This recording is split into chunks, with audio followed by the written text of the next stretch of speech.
तो हेलो बच्चों, आप सभी का स्वागत है आज के इस नए वीडियो में नए टॉपिक के साथ। तो बच्चों, आज के इस वीडियो में हम लोग असंजनन यानी कि एपोमिक्सिस के बारे में संपूर्ण जानकारी आपको बड़ी आसानी से देने वाले हैं। तो आप इस वीडियो में अंत तक जरूर से बने रहिएगा।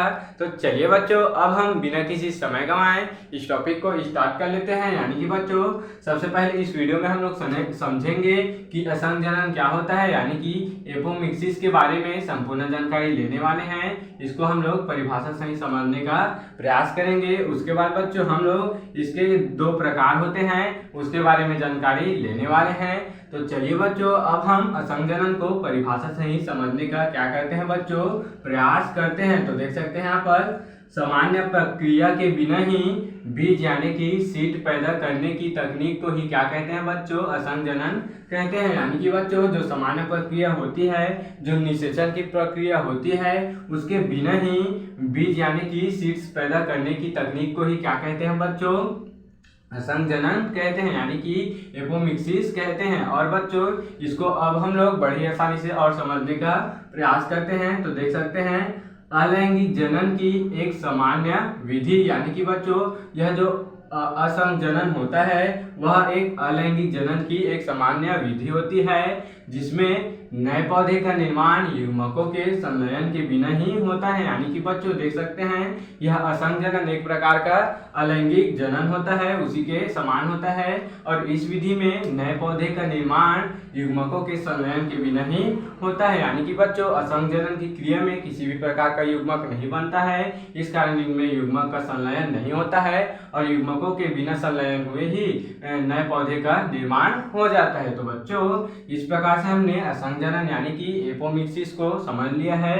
अब हम लोग इनके दो प्रकार होते हैं उसके बारे में जानकारी लेने का प्रयास करते हैं। तो देख सकते हैं बच्चों, सबसे पहला कायिक वर्धन या फिर कायिक जनन। तो बच्चों, सबसे पहला हो गया इसका कायिक जनन। तो हम लोग इसको समझने का प्रयास करते हैं। देख सकते हैं यहाँ पर, बीज का निर्माण नहीं होता है। यानी कि बच्चों, यह जो कायिक जनन की क्रिया होती है, इसमें बीज का निर्माण नहीं होता है। इसमें पौधे के कली, तना, पत्ती या फिर जड़ से नए पौधे का क्या हो जाता है बच्चों, निर्माण हो जाता है। यानी कि बच्चों, यह जो कायिक जनन की क्रिया होती है, इसमें किसी भी प्रकार का बीज का निर्माण नहीं होता है। देख सकते हैं यहाँ पर बोला जा रहा है कि इसमें बीज का निर्माण नहीं होता है और इसमें पौधे के कायिक भाग यानी कि जो कली होता है, तना होता है और जो पत्ती और जड़ वगैरह होते हैं, उसी से नए पौधे का क्या हो जाता है बच्चों, उत्पत्ति हो जाती है, नए पौधे का निर्माण हो जाता है। और देख सकते हैं, नए पौधे के सभी लक्षण मातृ पौधे के समान होते हैं। यानी कि बच्चों, जो कायिक प्रवर्धन द्वारा, जो कायिक जनन द्वारा जो नए पौधे बने होते हैं, वह उसके जो लक्षण होते हैं वह मातृ पौधे यानी कि अपने पेरेंट्स के समान ही होते हैं, अपने जनक पौधे के समान ही दिखाई देते हैं। उदाहरण में बच्चों देख सकते हैं, एक गन्ना हो गया और आलू हो गया। तो बच्चों, इस प्रकार से हमने असंजनन का पहला प्रकार को देख लिया है।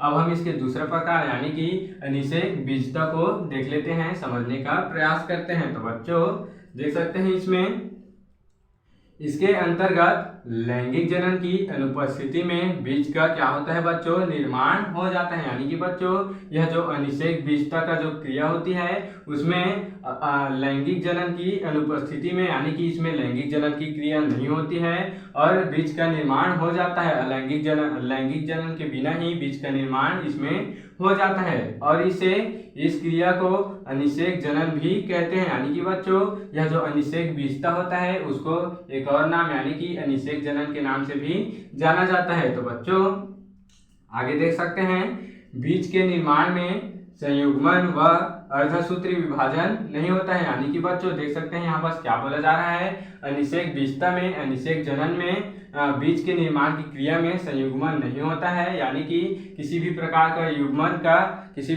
के जो युग्मक होते हैं उसका संयुग्मन नहीं होता है, यानी कि इसमें युग्मक नहीं बनते हैं। और देख सकते हैं, अर्धसूत्री विभाजन नहीं होता है। यानी कि बच्चों, इसमें अर्धसूत्री विभाजन भी नहीं होता है।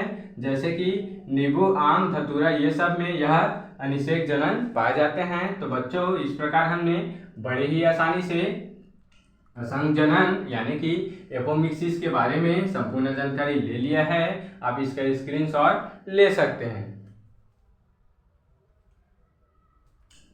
तो बच्चों आशा करता हूँ कि यह टॉपिक आपको जरूर से समझ में आया होगा और ऐसे ही नए और इम्पोर्टेंट टॉपिक के लिए मेरे इस चैनल में बने रहिएगा। अगर आप इस चैनल में नए हो तो इस चैनल को सब्सक्राइब करके बेल वाले आइकन को दबाकर प्रेस कर लीजिएगा ताकि सबसे पहले मेरी ऐसे ही इम्पोर्टेंट वीडियो और इन्फॉर्मेटिव वीडियो आप तक ही पहुँचती रहे। तो चलिए बच्चों फिर मिलते हैं किसी नेक्स्ट वीडियो में नए टॉपिक के साथ। तब तक के लिए जय हिंद जय भारत।